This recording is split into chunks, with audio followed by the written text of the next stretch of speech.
आज हम प्रेसिडेंट के बारे में बहुत संक्षेप में जानेंगे। आर्टिकल 52 से 62 तक सारे आर्टिकल्स को बहुत जल्दी जल्दी क्विक रिवीजन के तौर पर देखेंगे।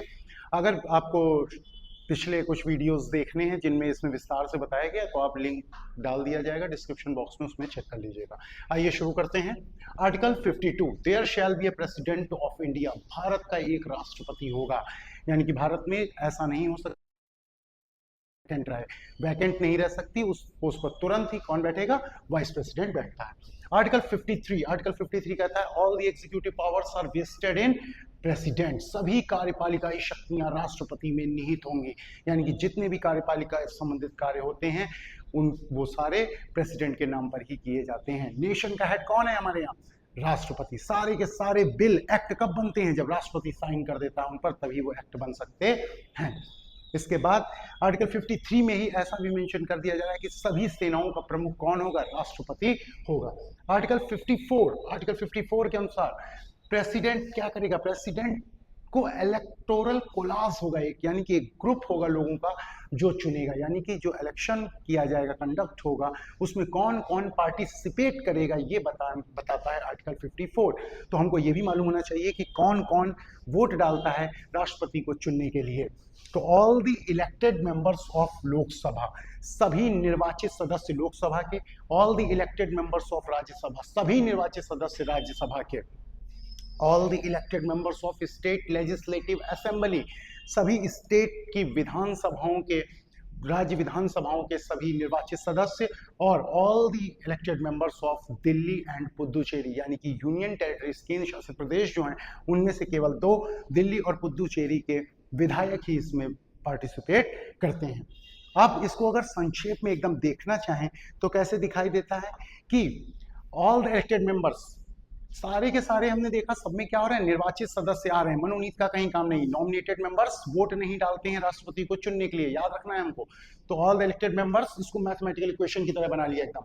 लोकसभा के सदस्य, राज्यसभा के मेंबर, स्टेट लेजिस्लेटिव के मेंबर्स और दिल्ली और पुदुचेरी के सभी इलेक्टेड मेंबर्स ये वोट डालते हैं।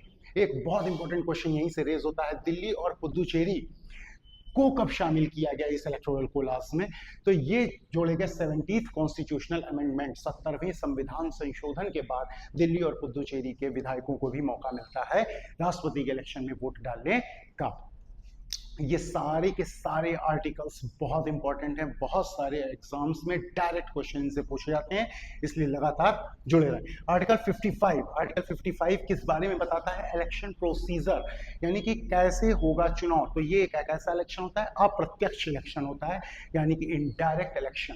हमारे यहाँ डायरेक्ट इलेक्शन और इनडायरेक्ट इलेक्शन दोनों का प्रोविजन है। लोकसभा का जो इलेक्शन होता है वो प्रत्यक्ष चुनाव का उदाहरण है, राष्ट्रपति का चुनाव एक अप्रत्यक्ष चुनाव। यहाँ पर डायरेक्ट जनता वोट नहीं डालती, हम आप वोट कभी नहीं डालते। यहाँ पे वोट कौन डालता है? फिर हमारे द्वारा चुने हुए रिप्रेजेंटेटिव, यानी कि हमारे जो द्वारा जो चुने जाते हैं प्रतिनिधि, वो जाकर के वोट डाल रहे हैं। तो देखा हमने कौन कौन वोट डालता है, ये सब लोगों को चुन करके भेजते हैं, वो लोग जाकर के हमारे लिए राष्ट्रपति का चुनाव करते हैं। इस प्रक्रिया को बोलते क्या है? इसको बोलते हैं PRS STV, शॉर्ट में क्या बोलते हैं? PRS STV। फुल फॉर्म इसका निकलता है proportional representation system single transferable vote, PRS STV। Hindi में इसका नाम थोड़ा सा कठिन है। आनुपातिक प्रतिनिधित्व प्रणाली एकल मत हस्तांतरण विधि द्वारा इलेक्शन किया जाता है राष्ट्रपति का। डायरेक्ट आपसे यही क्वेश्चन पूछा था, कौन सी विधि से होता है? एक तो इनडायरेक्ट इलेक्शन और कैसा? PRS STV से इलेक्शन होता है। इसके बाद आता है आर्टिकल 56। आर्टिकल 56 हमको बताता है कि राष्ट्रपति का कार्यकाल, टेन्योर कितने टाइम का होगा। ये टेन्योर 5 इयर्स का फिक्स है। ये कोई अगर कोई अप्रिय घटना नहीं घटती है, मृत्यु या रिजाइन वगैरह, तो ये नॉर्मली 5 साल तक चलता है। उसके बाद आर्टिकल 57 बताता है हमको एलिजिबिलिटी फॉर री इलेक्शन। क्या कोई व्यक्ति ऐसा हो सकता है कि एक बार चुनाव लड़ा फिर दोबारा से चुनाव लड़ जाए? तो हमको पता चलता है इसके बारे में ऐसा स्पष्ट कहीं नहीं लिखा गया, लेकिन चूंकि हमारे यहाँ डॉक्टर राजेंद्र प्रसाद एकमात्र प्रेसिडेंट हुए हैं जो 2 बार बने हैं, एकमात्र व्यक्ति हैं जो पहले टर्म फिर सेकेंड टर्म में भी बने, तो इसका मतलब कि री इलेक्शन हो सकता है। इसके बारे में एकदम स्पष्ट कहीं नहीं लिखा है कि कितनी बार कोई लड़ेगा। वहीं पर अमेरिका से अगर तुलना की जाए, ये सिस्टम कैसा अलग है, लगातार 2 बार ही चुनाव लड़ सकता है। हार हो या जीत हो, यानी कि केवल एक बार राष्ट्रपति रहा, अगली बार बस केवल लगातार 2 बार ही लड़ा जा सकता है इलेक्शन। वहां पे टर्म कितने साल का होता है? 4 साल का। इसके बाद आर्टिकल 58 बताता है कि योग्यता क्या होनी चाहिए। क्या उसको बीए करा होना चाहिए या एमए करा होना चाहिए? ऐसा कोई भी योग्यता नहीं है। यहाँ पे योग्यता क्या है? सिटीजन ऑफ इंडिया, वो भारत का नागरिक हो, उसकी एज 35 ईयर्स हो चुकी हो, उसके बाद वो लोकसभा का मेंबर, लोकसभा का सदस्य बनने की उसके अंदर योग्यता हो। और लोकसभा का सदस्य बनने के लिए क्या रिक्वायरमेंट्स होती हैं वो कहाँ लिख दिया गया? जनप्रतिनिधि अधिनियम 1951 में, रिप्रेजेंटेशन ऑफ पीपल एक्ट में यहाँ पर लिख दिया गया। जनप्रतिनिधि अधिनियम 1951 में इसके बारे में नोट कर दिया गया। ये हो गई योग्यताएं। योग्यता और एक होती है कंडीशंस, यानी कि कौन सी ऐसी शर्तें हैं। शर्तें यानी कि कौन कौन सी ऐसी चीजें जिनके द्वारा वो नहीं बन सकता, तो उसको देख लेते हैं। शर्तें यहाँ पर हैं, कुछ शर्तों को फॉलो करना पड़ेगा। वो अगर मान लीजिए कोई व्यक्ति ऐसा है जो एमपी है, मिनिस्टर है या एमएलए है और वो राष्ट्रपति का इलेक्शन लड़ता है, राष्ट्रपति का इलेक्शन मान लीजिए वो जीत जाता है, जीतने के बाद जिस दिन जैसे ही वो शपथ लेगा वैसे ही उसका पद, जो सांसद या मिनिस्टर या एमएलए था, वो पद रिक्त मान लिया जाएगा ठीक उसी समय से, जैसे ही शपथ लेगा। तो क्वेश्चन इसमें ऐसे घुमा के बन जाता है, अगले दिन से माना जाएगा, जिस दिन इलेक्शन कंडक्ट हो रहा है उस दिन से माना जाएगा, या शपथ वाले दिन से माना जाएगा। जिस दिन जैसे ही शपथ लेता है वैसे ही वो पिछली पोस्ट उसकी रिक्त मान ली जाएगी। उसके बाद उसको लाभ का पद नहीं धारण करना चाहिए, यानी कि ऑफिस ऑफ प्रॉफिट वो होल्ड ना करता हो। ऑफिस ऑफ प्रॉफिट को एक अलग से वीडियो बनाना पड़ेगा, क्या होता है कैसे होता है, बस अभी केवल याद करने के पॉइंट ऑफ व्यू से लाभ के पद पर ना हो, उसको लाभ का पद नहीं होना चाहिए। इसके बाद क्वेश्चन आता है इमोलूमेंट्स एंड अलाउंसेस, परिलब्धियां, वेतन एवं भत्ते। लेकिन राष्ट्रपति इतना बड़ा पोस्ट है, इसके लिए वेतन शब्द का प्रयोग, सैलरी शब्द का प्रयोग नहीं किया जाता है, ये ध्यान रखना है। परिलब्धियां, अब ये इतना बड़ा काम कर रहे हैं हमारे लिए, तो इनको कितना सैलरी दिया जाता है? तो सैलरी इनको 5 लाख के आसपास इनको सैलरी दी जाती है। एक छोटा सा घर जिसमें 308 कमरे दिखाई देते हैं, 150-200 नौकर, 25-30 गाड़ियां, ये सब उनको मिलता है। ये लेकिन कौन निर्धारित करता है? Determined by parliament. कौन? संसद द्वारा तय किया जाता है कि क्या क्या उनको दिया जाएगा, तो इसमें बताया गया।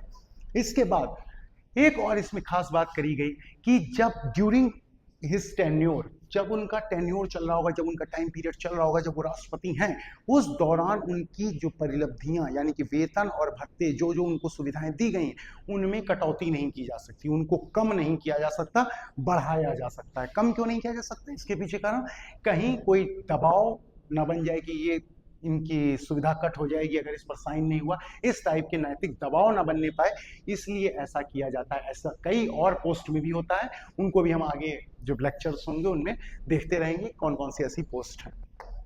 इसके बाद आता है आर्टिकल 60। आर्टिकल 60 हमको बताता है शपथ या प्रतिज्ञान के बारे में। ओथ और अफर्मेशन, दो अलग अलग वर्ड्स क्यों यूज हो रहे हैं?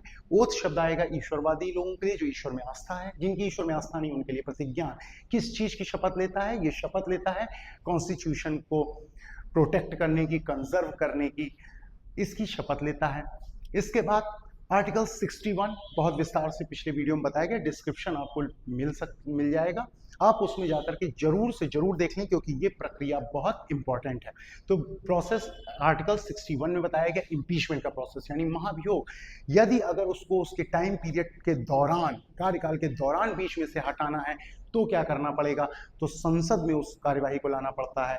उसके लिए केवल एक और एकमात्र ग्राउंड होता है, वायलेशन ऑफ कॉन्स्टिट्यूशन। इसके बाद आता है आर्टिकल 62। आर्टिकल 62 बताता है कि जब इलेक्शन कंडक्ट कराना है, राष्ट्रपति का पद जब खाली होने वाला है, तो इलेक्शन जब कंडक्ट होना है तो वो कब तक, कितने दिन टाला जा सकता है, यानी कि before the expiration of the term उसको कंडक्ट कराना पड़ेगा, उसका टर्म खत्म होने से पहले। यानी कि राष्ट्रपति का जो 5 साल का टेन्योर है वो खत्म हो पाए उससे पहले ही प्रोविजन है कि इलेक्शन करा लेना चाहिए, क्योंकि सबसे पहले आर्टिकल में बताया दिया गया there shall be a president of India, भारत का एक राष्ट्रपति होगा, तो ये खाली नहीं रह सकता। तो एक और जानकारी इसी के साथ जान लें कि मैक्सिमम कोई, जैसे मान लीजिए वाइस प्रेसिडेंट बैठा है तो मैक्सिमम कितने दिन बैठ सकता है? 6 महीने ही बैठ सकता है। चुनाव उसके दौरान कराना ही कराना पड़ेगा। 6 महीने से ज़्यादा कोई और व्यक्ति सीट पर नहीं बैठ सकता राष्ट्रपति के। कितना टाला जा सकता है? मैक्सिमम 6 मंथ ही टाला जा सकता है। ऐसे ही एजुकेशनल वीडियोस के लिए हमारे साथ जुड़े रहें, लाइक करें, सब्सक्राइब करें और कमेंट करें। अपने सुझाव दें कि क्या और करना चाहिए बेहतर परिणामों के लिए, और आप हमको बताएं किस टॉपिक पर और आपको रिक्वायरमेंट है, कौन से टॉपिक आप चाहते हैं जिनको हमारे द्वारा बताया जाए।